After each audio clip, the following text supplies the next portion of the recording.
It sounds far-fetched to the average person who hasn't heard this before, but this is nothing new. But let's go beyond the rabies. Let's talk about people getting a flu shot or getting a avian flu inoculation.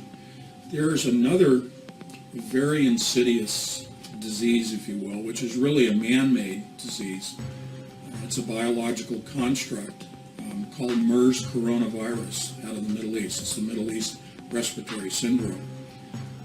It's made its way into Europe to a certain extent, and eventually, because of air travel, it will reach around the world. It's another example of where inoculations or vaccines are being derived, or they're trying to derive for. That, again, I always like to go all the way to the end. What's the purpose? What's the goal? If you have a man-made or engineered virus, why was it created? Is it simply just to kill people?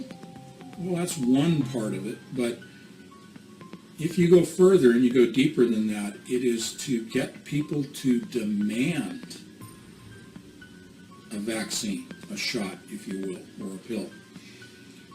Why would, if you're in a position of control, of power, of ultimate power, why would you want people to demand a vaccine? Well, it's because something's in the vaccine that you want people to then have as a part of their body.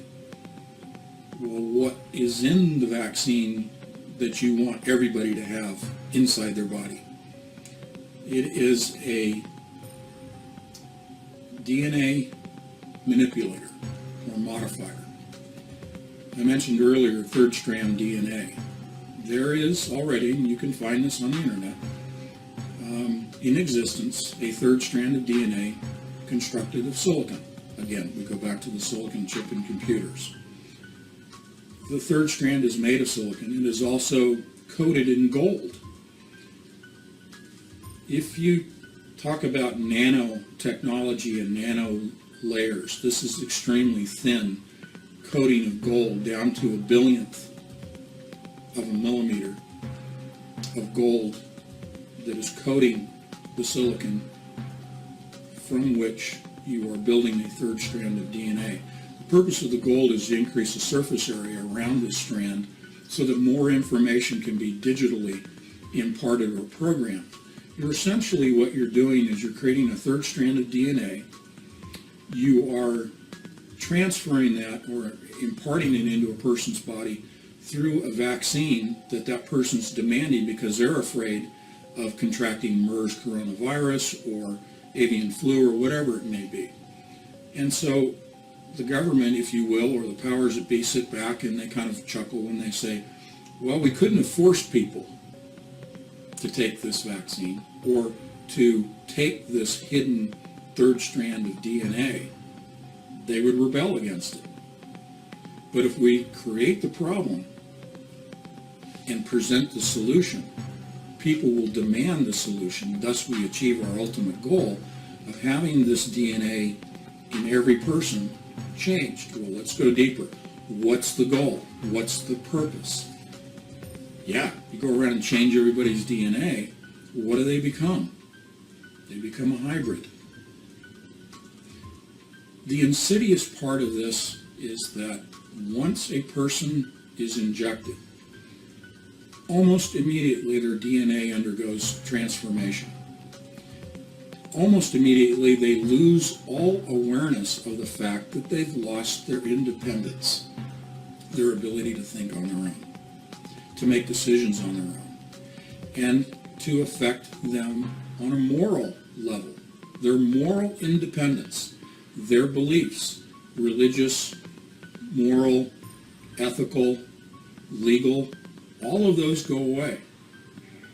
If you remove the independent thought and that awareness that you've lost your independence is gone, what then do the powers that be do with these new forms of humans, hybrids?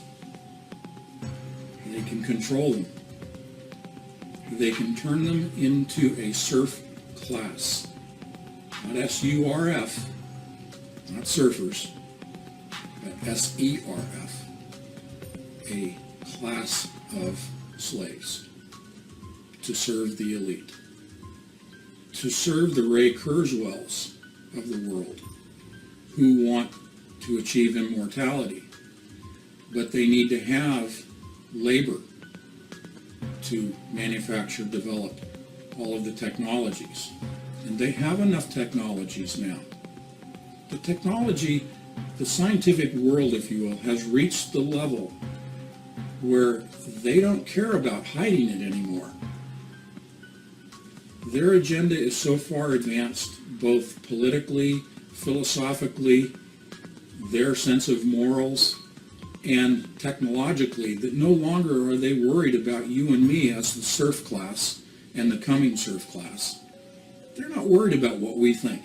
They're not worried about us rebelling. And in fact, we won't rebel, partly because right now we've been so dumbed down through a variety of mechanisms. But once people demand the virus and they truly are dumbed down to where they've lost that awareness that something's happened to me, now they can do what they want with us.